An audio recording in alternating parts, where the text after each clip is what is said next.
if you're experiencing high ping in Apex Legends, it can significantly affect your gameplay. This guide will help you configure your settings to potentially reduce your ping. Step 1. Check your internet connection. Ensure that your internet connection is stable and fast enough for online gaming. Use a wired connection if possible, as it generally provides low latency compared to Wi-Fi. Step 2. Choose the right server. In the game settings, select a server that is geographically closer to your location. This can help reduce the distance data as to travel, lowering your ping.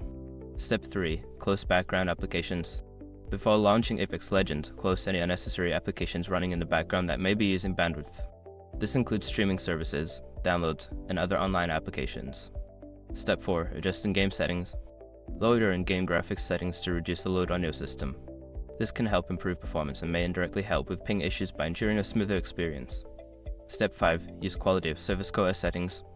If your router supports CoS, enable it to prioritize gaming traffic over other types of traffic on your network. This can help ensure that your game receives the necessary bandwidth for optimal performance. By following these steps, you can work towards reducing your ping in Apex Legends and improving your overall gaming experience. Happy gaming!